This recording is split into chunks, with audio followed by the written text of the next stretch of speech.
ठरलं तर मग या मालिकेच्या आजच्या भागामध्ये आपण पाहणार आहोत सायली एका फकीराशी बोलत आहे. ना उमेद झालेल्या सायलीला फकीर नवीन उमेद देत आहे. तो तिला सांगतोय, तुझ्या रस्त्यामध्ये काटेच काटे आहेत आणि त्या काट्यातून तुला जावं लागत आहे.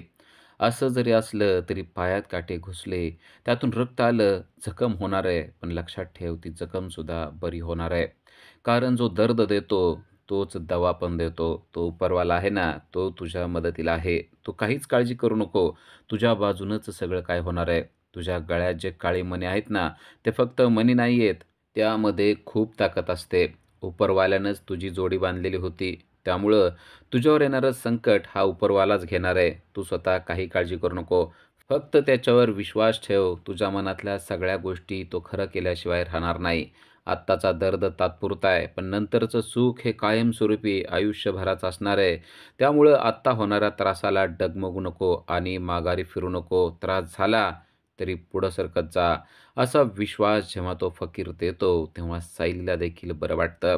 कारण सायली नाउमेद झालेली असते आणि तिला वाटत असतं, की आता आपल्या आयुष्यामध्ये काहीसुद्धा चांगलं होणार नाही. पण फकीराने तिच्या कानात अक्षरशः जादू फुंकलेली आहे. आत्तापर्यंत नाउमेद झालेली सायली आता नव्या उमेदीने पुन्हा एकदा प्रत्येक संकटाला लढण्यासाठी तयार झालेली आहे. फकीरानं तिला सांगितलंय, आत्ताची फक्त वेळ वाईट आहे. कोणतीच व्यक्ती वाईट आहे असं समजू नको. वेळ वाईट आहे. ही वेळ निघून जाईल आणि याच व्यक्ती पुन्हा एकदा तुझ्याशी चांगलं वागायला सुरुवात करतील. नक्की फकीराचा इशारा काय आहे ते तिला समजलेलं आहे. ऊपर वाला तेरे साथ है बेटा, डरो मत, आगे बढो असं म्हणून फकीर आता पुढं निघून गेलेला आहे. फकीरानं सांगितल्याप्रमाणे आपण आपल्या प्रामाणिक रस्त्यावर चालत राहायचं असंच सायलीने ठरवलेलं आहे. पुन्हा एकदा उपरवाल्याचे आभार मानून आणि त्याच्या पाया पडून सायलीने आपल्या नवीन युद्धाला सुरुवात केलेली आपल्याला पाहायला मिळते. त्यानंतर थोड्याच वेळात मधुभाऊ येत असतात. सायली घरातून वाकून पाहत असते की मधुभाऊ आलेले आहेत. मधुभाऊंच्या पाठोपाठ अर्जुनसुद्धा यायला पाहिजे असंच तिला वाटत असतं. पण मधुभाऊ मात्र एकटेच येत असतात आणि सायली त्यांच्याकडं पाहत असते. सायलीला वाईट वाटतं. तिला समजलंय की अर्जुन काही येणार नाही. कारण मधुभाऊ त्याला येऊच देणार नाहीयेत. त्यापेक्षा तो नाही आला हेच चांगलं झालं असं विचार ती करते. तरी देखील तिचे डोळे मात्र अर्जुनचीच वाट पाहत असतात आणि किमया घडते. मधुभाऊंच्या पाठोपाठ एक गाडी थांबलेली आहे आणि ती पांढरी गाडी अर्जुनचीच आहे असा त्याला विश्वास असतो आणि एका क्षणात त्या गाडीतून अर्जुन उतरलेला आहे. अर्जुन आलेला आहे आणि तो आपल्याला भेटायला आलेला आहे या गोष्टीचा कितीतरी आनंद स्पष्टपणे तिच्या चेहऱ्यावर आपल्याला पाहायला मिळतो. मधुभाऊ पुढे चालत असतात. त्यांना माहीत नसतं की अर्जुन पाठीमागून आलेला आहे. अर्जुन पटकन गाडी लावून पळतच मधुभाऊंच्या पाठोपाठ पळत आहे. त्याला खरं तर सायलीकडं पळत-पळत जायचं आहे. मधुभाऊ मात्र त्या दोघांच्या मधोमधच आहेत. अर्जुन आपल्या दिशेने पळत आलेला पाहून सायलीचा आनंद अगदी गगनात मावेनासा झाला आहे. अर्जुन पण धावत पळत तिच्याच बाजूने येत आहे. मधुभाऊ मात्र त्यांच्यामध्ये आहेत. मधुभाऊंचं लक्ष आता सायलीकडे गेलेलं आहे. सायलीच्या नजरेकडे त्यांनी पाहिले. सायलीच्या चेहऱ्यावर स्पष्टपणे भाव आहेत की अर्जुन आलेला आहे आणि त्यामुळंच ती इतकी खुश दिसत आहे. मधुभाऊंना ती गोष्ट स्पष्टपणे कळलेली आहे. सायली नक्की कोणाकडे पाहत आहे हे त्यांच्या लक्षात आलेलं आहे. नक्कीच आपल्या पाठीमागं अर्जुन असणार असा ठाम विश्वास त्यांचा झालेला आहे. आणि सायलीसुद्धा आता मधुभाऊकडे न पाहता डायरेक्ट अर्जुनकडे पाहत आहे. अर्जुन पण सायलीकडे पाहत आहे. दोघांचा चेहरा अगदी आनंदाने फुलून गेलेला आहे. पण त्यांच्यामध्ये असलेला मधुभाऊ मात्र आता रागाने लालेलाल होत आहेत. सायली मधुभाऊंकडे पाहते आणि तिला कळतं की आता त्यांचं लक्ष अर्जुनकडे जाणार. अर्जुनचं मात्र मधुभाऊंकडं कसलंच लक्ष नाहीये. महाभारतातल्या अर्जुनाला जसा फक्त पक्षाचा डोळा दिसत होता, तसा या अर्जुनला फक्त सायली दिसत आहे. आणि सायलीला मात्र लक्षात आलंय की आपल्या दोघांच्यामध्ये मधुभाऊ आहेत आणि आता मधुभाऊ अर्जुनला काहीतरी बोलणार या गोष्टीचं वाईट मात्र सायलीला वाटत असतं. अर्जुन मात्र एकटक तिच्याकडे पाहत असतो. आपण तिला पाहून आपले डोळे तृप्त करून घ्यावेत अशाच नजरेनं तो तिच्याकडे पाहत असतो. आता मधुभाऊ मात्र चिडतात आणि त्याच्याकडे पाहतात आणि त्यांचा संताप अजूनच वाढलेला आहे. कारण अर्जुनचं सगळं लक्ष सायलीकडे आहे आणि सायलीचं सगळं लक्ष अर्जुनकडे आहे हे आता त्यांच्या स्पष्टपणे लक्षात आलेलं असतं. आणि ते म्हणतात, "तुला सांगितलेलं कळत नाही का रे? कशाला तू आमच्या मागं-मागं येतो? तुला सांगितलंय ना, आमच्या मागं येऊ नको, आमच्या घरी येऊ नको म्हणून. चल निघ इथं, अजिबात थांबायचं नाही." असं डायरेक्ट त्यांनी त्याचा अपमानच केलेला आहे.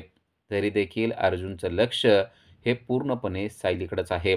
पण आता सायली पटकन आतमध्ये जाते. कारण मधुभाऊंचा राग तिला माहीत आहे. आता मधुभाऊ तिला पण काहीतरी बोलणार आणि अर्जुनचा पण अपमान करणार, हे आपल्याला बघायलाच नको असं म्हणून ती आतमध्ये गेलेली असते. आणि आता कुसुम बाहेर आलेली असते. कुसुम पाहते अर्जुन सायलीला भेटायला आला आहे. पण मधुभाऊंनी मात्र त्याचा रस्ता अडवून धरला आहे. नुसता रस्ताच अडवून धरलेला नाहीये, तर एखाद्या पर्वताप्रमाणे ते दोघांच्या मध्ये उभारलेले आहेत. अर्जुन त्यांच्याकडे पाहतो आणि स्वप्नातून बाहेर आल्यासारखा चेहरा करून त्यांच्याकडं त्यांचं बोलणं ऐकत राहतो. तो म्हणतो, "मी येणारच आहे. तुम्हाला माहिती आहे ना मी का आलेलो आहे?" ते म्हणतात, "मला सगळं माहिती आहे, पण आत्ताच्या आत्ता माझ्या नजरेसमोरून तू निघून जा." असं म्हणून ते आता घरामध्ये चाललेले असतात. कुसुम हे सगळं पाहत असते. कुसुम सायलीला सांगते, की काही केलं तरी मधुभाऊ सुधारणार नाहीत. मधुभाऊ तसेच वागणार आहेत. ते अर्जुनला अजिबात आतमध्ये येऊ देणार नाहीत. सायलीला मात्र या गोष्टीचं वाईट वाटलेलं असतं. आता मधुभाऊ आतमध्ये आलेले असतात. मधुभाऊ पाहतात, की साईडलाच सायली उभारलेली आहे. ते आतमध्ये येतात आणि आता बाहेर अर्जुन उभा आहे. अर्जुन त्यांना म्हणतोय, की "मधुभाऊ, तो जोशी वकील तुमची केस नीट लढणार नाही. तो तुमच्या बाजूने नाहीये. तो त्या महिपतच्या बाजूने आहे. तो तुमच्यावर मुद्दाम बालांड आणणार आहे. तो तुम्हाला अडकवण्याचा प्रयत्न करणार आहे. तुम्ही त्याला केस देऊ नका," असं अर्जुन त्यांना सांगण्याचा प्रयत्न करतोय. पण मधुभाऊ मात्र अगदी हेकेखोर असल्यासारखं त्याचं काहीच ऐकत नाहीत. मधुभाऊ म्हणतात, "मला सगळं कळतंय. आम्हाला कोणाकडून त्रास आहे. मला स्पष्ट दिसतंय. आम्हाला फक्त तुझ्यापासून त्रास आहे. तू आत्ताच्या आत्ता आमच्या घरातून निघून जा आणि जोशी वकिलाला कशी केस लढायची ना तशी लढू दे. तू आमच्या मध्ये-मध्ये करू नको. तू इथं का आलाय ना ते सगळं मला कळतंय. तू सायलीच्या पाठीमागं आलेला आहे. केसचं तू काही सांगू नको आणि तू कसा वागलायस ना त्याचा विचार तू कर." अर्जुन मात्र त्यांना विश्वास देण्याचा प्रयत्न करत असतो, की जोशी वकील हा तुमच्या बाजूने नाही. पण मधुभाऊ मात्र त्याचं काहीच ऐकायला तयार नाहीत. आता मधुभाऊ दरवाजा बंद करणार असतात. तेव्हा अर्जुनच्या पण लक्षात येतं, की दाराच्या पलीकडं भिंतीला चिटकून सायली उभारलेली आहे आणि मग तो मधुभाऊंना सांगतो, "मधुभाऊ, माझ्या प्रेमाची तुम्हाला किती परीक्षा घ्यायची आहे ना ते घ्या. माझ्या नात्याची काय परीक्षा घ्यायची आहे ना ते घ्या. आता तुमच्या प्रत्येक परीक्षेत मी उत्तीर्ण व्हायचं ठरवलेलं आहे. माझ्या सायलीला नीट जपून ठेवा. आता तुम्ही स्वतःहून जोपर्यंत सायलीचा हात माझ्या हातात देत नाही, तोपर्यंत मी तुम्हाला कन्व्हिन्स करत राहणार आहे. मी तुम्हाला मनवत राहणार आहे. काही होऊ द्या, मी सायलीला अजिबात सोडणार नाहीये. आत्तापर्यंत मी जे काही वागलो असेल, ते वागलो असेल. पण मी चुकीचं काहीच वागलेलं नाही, हे मला माहीत आहे. आणि राहिला प्रश्न सायलीचा, तर सायली फक्त माझी आहे आणि मी फक्त तिचा आहे." अर्जुन जेव्हा हे सगळं बोलत असतो, तेव्हा सायलीच्या मनामध्ये शेकडो विजा चमकत असतात आणि तिला या सगळ्या गोष्टी खूप आवडत असतात. कारण अर्जुनने आता चक्क मधुभाऊंना चॅलेंज केलं आहे आणि ते पण तो म्हणतोय, की "सायलीला एके दिवशी तुम्ही स्वतःहून माझ्या हातात हात देणार. सायली फक्त माझीच आहे आणि मी तिचा आहे." या गोष्टीमुळं सायली मात्र खूपच आनंदित झाली आहे. पण मधुभाऊंचा चेहरा मात्र रागाने लाल झाला आहे. मधुभाऊ त्याला म्हणतायत, "मी तुला सांगितलेलं कळतं का? आमच्या घराच्या आतमध्ये सुद्धा येऊ नको असं मी तुला सांगतोय. आणि राहिला प्रश्न सायलीचा, तिचं काय करायचं ना ते माझे मी ठरवतो." तेव्हा अर्जुन मात्र कॉन्फिडंटली बोलतोय, की "एके दिवशी तुम्ही स्वतःहूनच सायलीचा हात माझ्या हातात द्याल आणि म्हणाल, की खरंच अर्जुन, तुझ्या एवढा पात्र माणूस सायलीसाठी कोणच नाहीये आणि माझ्या एवढा पात्र माणूस सायलीसाठी कोणच नाहीये, हे तुम्ही सुद्धा लक्षात ठेवा." असा कॉन्फिडन्स सुद्धा त्याने पुन्हा एकदा मधुभाऊंना देण्याचा प्रयत्न केलाय. पण मधुभाऊ मात्र त्याचं काहीही ऐकून घ्यायला तयार नाहीयेत. मधुभाऊ म्हणतात, "तुला जे काय बोलायचं असेल ते बोलून झालं असेल, तर आत्ताच्या आत्ता माझ्या नजरेसमोरून तू दूर जा. मला तुझं तोंड देखील बघायची इच्छा नाहीये, हे मी तुला वारंवार सांगितलेलं आहे. तुझ्या या डायलॉगने माझ्यावर काहीच फरक पडणार नाही, ही गोष्ट लक्षात ठेव." पण त्या डायलॉगचा असर मात्र सायलीवर चांगलाच झालेला आहे. सायलीला माहिती आहे, की अर्जुनने एकदा ठरवलं, की ती गोष्ट तो करत असतो. आता अर्जुनने ठरवलंय, की या हातामध्ये फक्त सायलीचाच हात येणार आणि तो सुद्धा मधुभाऊ तुम्ही स्वतःहून देणार. अर्जुनचा हा कॉन्फिडन्स पाहून कुसुम मात्र आनंदित झालेली आहे. तिला समजलंय, की अर्जुन हे सगळं काही करू शकतो.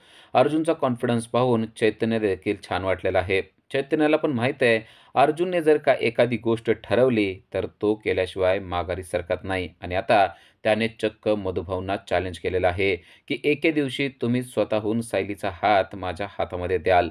सायलीला पण ही गोष्ट अगदी छान वाटते. एखाद्या जखमेवर फुंकर घालावी तशीच फुंकर आज अर्जुनने सायलीच्या मनावर घातलेली असते आणि त्यामुळं सायली आनंदित झाली आहे. जरी ती चेहऱ्यावरून मधुभाऊंना दाखवत नसली तरी देखील तिच्या मनामध्ये शेकडो आनंदाच्या विजा चमकत आहेत. आता मधुभाऊंनी दरवाजा बंद करून टाकलेला असतो आणि मधुभाऊ मागं फिरतात, पण अर्जुन मात्र तेथेच आहे. त्याला माहीत असतं की दरवाजाच्या पलीकडं भिंतीला चिटकून सायली उभारलेली आहे. मधुभाऊ जसं पलीकडं बघतात, तसंच सायली आता दरवाजाच्या जवळ गेलेली असते. तिला देखील विश्वास आहे की अजूनही अर्जुन आपल्यापासून दूर गेलेला नसणार आहे.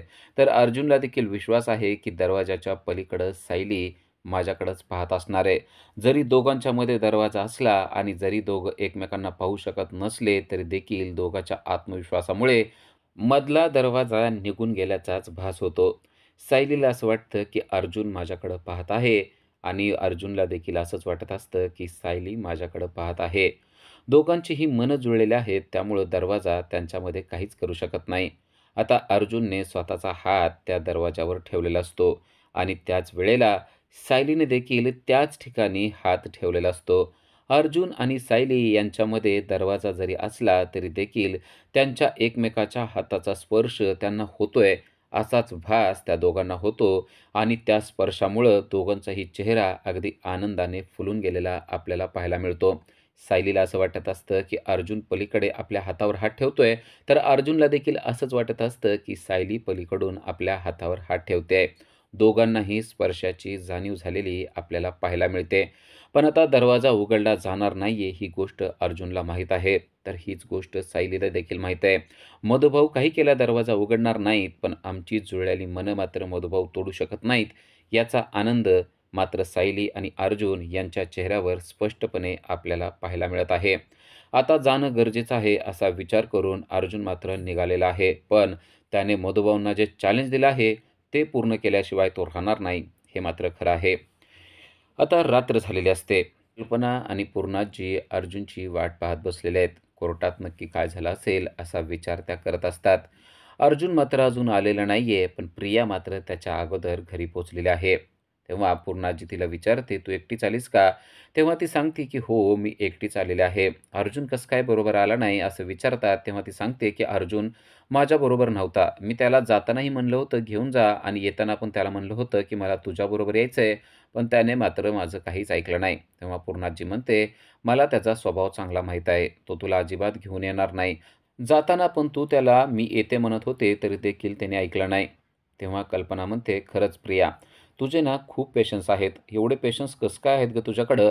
असं ती विचारते. तेव्हा प्रिया म्हणते, की "आपल्या माणसांसाठी पेशन्स आणावेच लागतात आणि अर्जुनचा स्वभाव मला माहीत आहे. त्याला कसं कन्व्हिन्स करायचं ते देखील मला माहीत आहे. पण आता या सगळ्या गोष्टीमध्ये तुम्ही मला मदत करणं गरजेचं आहे," असं देखील प्रिया त्यांना म्हणते. तेव्हा कल्पना आणि पूर्णाजींना कळत नाही, की नक्की आम्ही दोघी तुला काय मदत करू शकतो? तेव्हा कल्पना तिला विचारते, की "आमच्याकडून तुला नक्की कसली मदत पाहिजे आहे?" तेव्हा प्रिया म्हणते, "हे बघा, अर्जुनला नक्की काय-काय आवडतं ना, ते आता माझ्याकडून जवळपास विसरलेलं आहे. त्यामुळं त्याला जे काय आवडतं, त्याचा आवडता रंग, आवडता पदार्थ, त्याला आवडणाऱ्या सगळ्या गोष्टी मला तुम्ही सांगून ठेवा. मी त्या सगळ्या गोष्टी करण्याचा प्रयत्न करेल. अर्जुनच्या मनामध्ये माझ्याविषयी प्रेम निर्माण व्हावं, यासाठी मला जे काय करावं लागेल, ते सगळं करण्यासाठी मी तयार आहे." तेव्हा पूर्णाजी आणि कल्पना सांगते, की "त्याला आवडणारे पदार्थ तू बनवू शकते का?" प्रिया म्हणते, "हो, अगदी बनवू शकते. त्याला काय आवडतं ते सांगा." तेव्हा कल्पना सांगते, की "त्याला भेंडीची भाजी आणि रव्याची खीर आवडते." प्रिया म्हणते, "ठीक आहे. मग आज मी त्याच्यासाठी भेंडीची भाजी आणि रव्याची खीर बनवणार आणि त्याला ती नक्की आवडेल." कल्पना तिला विचारते, की "तुला बनवता येतं का?" तेव्हा ती म्हणते, की "म्हणजे थोडंसं जमत नाही मला, पण मी त्याच्यासाठी नक्की प्रयत्न करेल." कल्पना म्हणते, "हीच चांगली गोष्ट आहे. तुला जमत नाही तरी देखील तू प्रयत्न करणार आहेस. तू चांगला प्रयत्न कर. नक्की त्याला तू केलेले पदार्थ आवडणार आहे." तेव्हा प्रिया देखील खुश होते आणि म्हणते, "ठीक आहे. आज आपण जेवणासाठी खास मेनू बनवूया. तो म्हणजे अर्जुनच्या आवडीचा भेंडीची भाजी आणि खीर." इकडे मधुभाऊ आता जेवायला बसलेले असतात आणि सायलीने देखील खीर केलेली आहे. आज अचानक गोडधोड कसं काय केलं यामुळे मधुभाऊ मात्र रागाला गेलेले आहेत. मधुभाऊ म्हणतात, "आज खीर करायची काय गरज होती का? का अर्जुन आलाय ती गोष्ट तुला सेलिब्रेट करायची होती म्हणून तू खीर केलेली आहेस." तेव्हा सायली त्यांना समजावून सांगायचा प्रयत्न करते. "अहो, अर्जुन येण्याच्या अगोदरच मी खीर बनवली होती. दुपारी देवाला नैवेद्य दाखवण्यासाठी मी खीर बनवलेली होती. तेव्हा कुसुम देखील त्यांना सांगते, की "अहो, दुपारीच खीर बनवली आहे तिनं, आत्ता नाही बनवलेली." मधुभाऊंना मात्र वाटत असतं, की अर्जुन आलाय म्हणूनच ती बनवलेली आहे. मधुभाऊ मात्र रागाने बोलत असतात, की "आज काय गोडधोड करायची गरज नव्हती. एकतर दिवस कसा गेलाय बघतेस ना तू, त्यामुळं मला मात्र काही गोड खाण्याची इच्छा नाहीये आणि कुठलाही पदार्थ तू बनवला ना, तरी मला तो आता काही गोड लागत नाही. मला सगळे पदार्थ कडू लागत आहेत. माझं तोंडच कडवट पडलेलं आहे. माझा स्वभावच कडवट झाला आहे." असं देखील ते बोलून दाखवतात.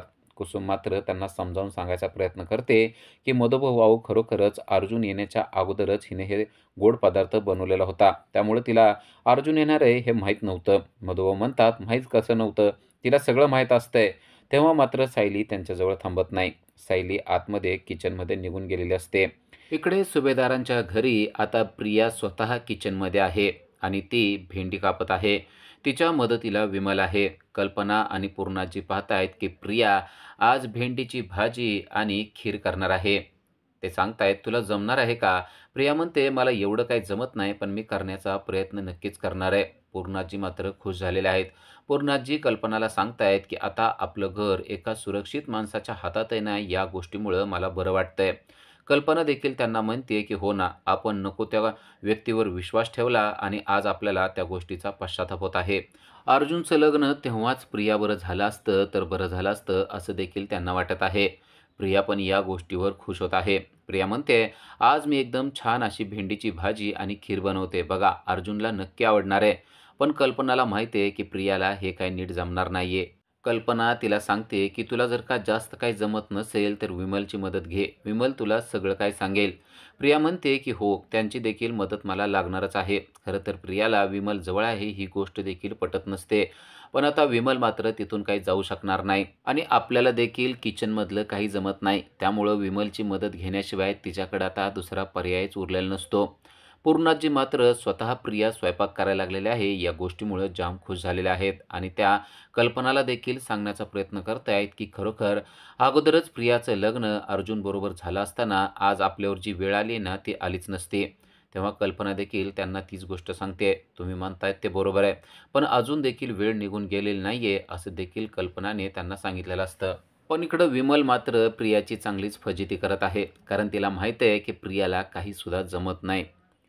इकडं महिपत मात्र जोशावर जाम चिडलेला आहे. तो जोशी वकिलाला म्हणतोय, की "जोशा, तुला असं वाटतंय का, की आपली केस आता स्ट्राँग झाली आहे?" तेव्हा जोशी म्हणतो, की "अहो, अगदी स्ट्राँग झाली आहे. तुम्ही बघितलं ना, आज त्या अर्जुनचे काय हाल झाले."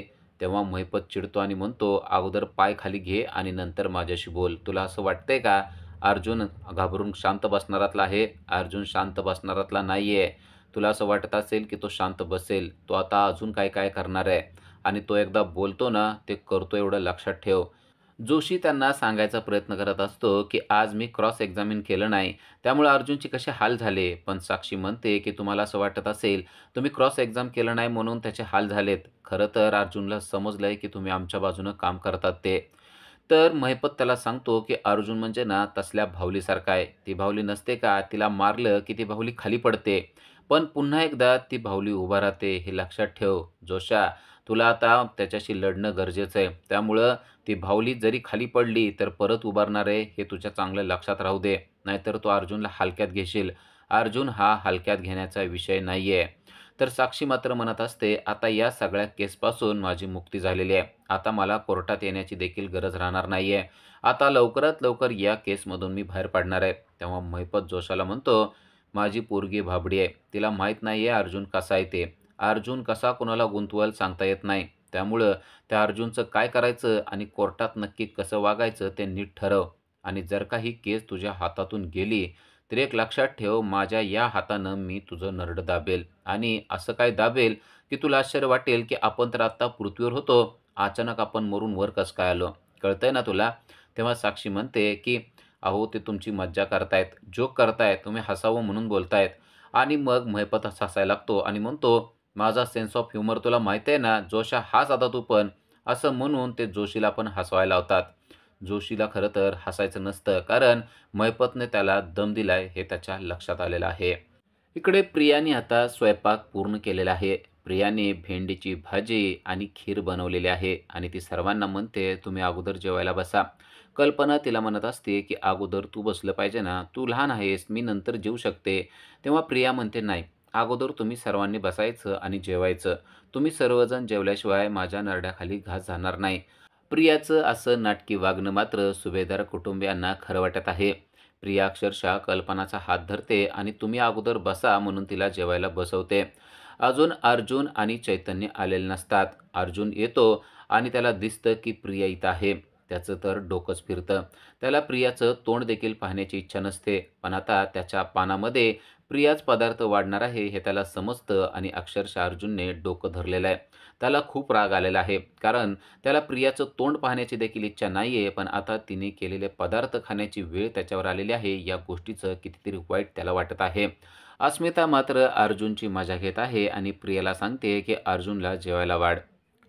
इकडे सायली आतमध्ये आलेली असते आणि तिने एका वाटीमध्ये खीर घेतलेली आहे. एका चमच्यानं ती खीर टेस्ट करत असते. खिरीचा एक एक चमचा खात असताना तिला अर्जुनची आठवण येत आहे.